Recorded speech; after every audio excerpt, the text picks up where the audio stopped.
Zeynep Her Şey Dahil'den herkese merhaba. Bu videoda çok lezzetli, aynı zamanda da çok kolay ve süt ve yoğurt olmadan kek yapacağım. Şimdi nasıl yapılıyor ona geçiyorum. Bu kek için süt ya da yoğurt kullanmayacağımı söylemiştim. Onun yerine ılık su kullanacağım. Diğer malzemeleri de katarken söyleyeceğim ne kadar olduğunu. Şimdi 4 tane yumurtayı kırarak başlıyorum. 4 yumurtayı aldım, içerisine 1,5 su bardağı kadar şeker ilave ediyorum. Bunları çırpacağım.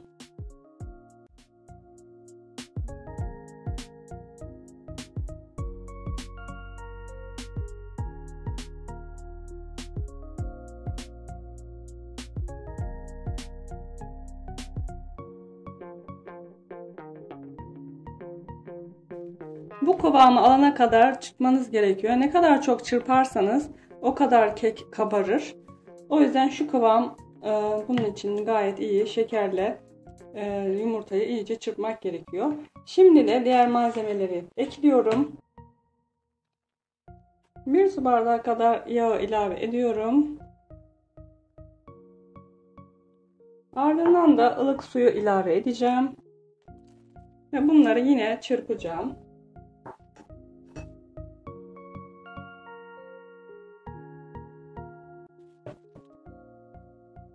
Ardından da unu ilave edeceğim.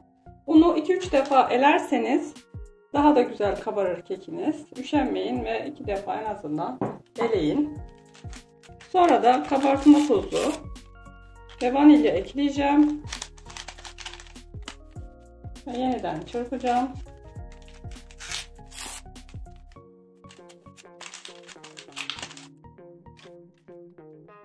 Üç su bardağı kadar un ilave ettim, onu da söyleyeyim. Yalnız bunu isterseniz mikserle, isterseniz de bu şekilde karıştırabilirsiniz. Eğer üşenmiyorsanız bu şekilde karıştırın.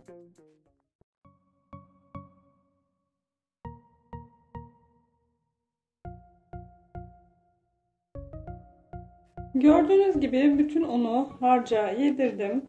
Bu şekilde yavaş yavaş karıştırarak şimdi de kalıba dökeceğim. Kalıbı önce sıvı yağla yağlıyoruz.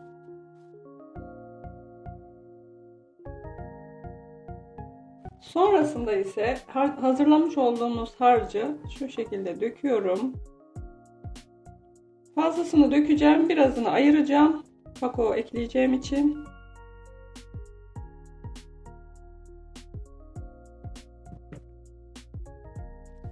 Şimdi de ayırmış olduğum harcın içerisine 2,5 yemek kaşığı kadar kakao ilave ediyorum. Bu aşamada 2-3 kaşık da su ilave edebilirsiniz ya da sütle yapıyorsanız süt ilave edebilirsiniz. Çünkü kakao birazcık kalınlaştırıyor harcı. Bu şekilde yeterli. Şimdi de bunu da böyle karıştırıyoruz.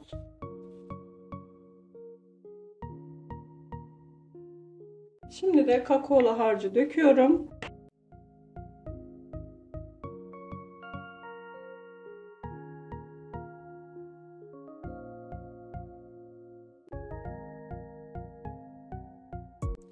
Dilerseniz içine ceviz, fındık veya damla çikolata katabilirsiniz.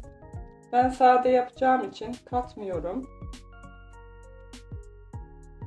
Evet, artık fırına gitmeye hazır. 180 derecede önceden ısıtmış olduğum fırında kontrollü bir şekilde pişireceğim. Yalnız burada dikkat etmeniz gereken 20 dakika kadar hiçbir şekilde fırının kapağını açmayın. Kabarmasına engel olmasın.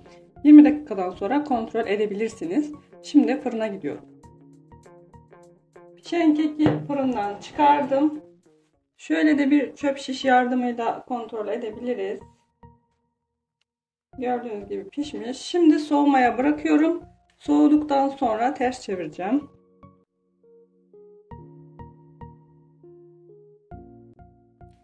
Evet, şimdi kalıbını çıkartıyorum. Şöyle yavaş yavaş. Bakın, şahane olmuş. Hiç de yapışmadı. Üzerine de hazırlamış olduğum çikolata sosu dökeceğim. Bunu dökmeseniz de olur. Çok gerekli değil. Ben dökmek istiyorum.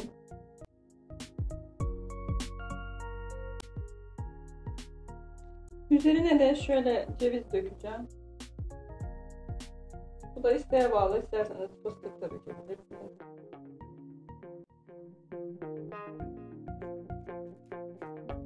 Evet, şimdi de kıvamına bakmak istiyorum. Şu şekilde şuradan keseyim.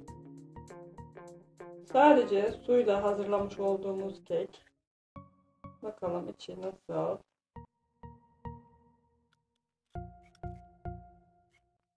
Gördüğünüz gibi içi de gayet güzel kabardı. Ve bu şekilde aldı. Yapacak olanlara şimdiden afiyet olsun diyorum. Daha farklı ve daha güzel videolarda görüşmek üzere. Hoşça kalın.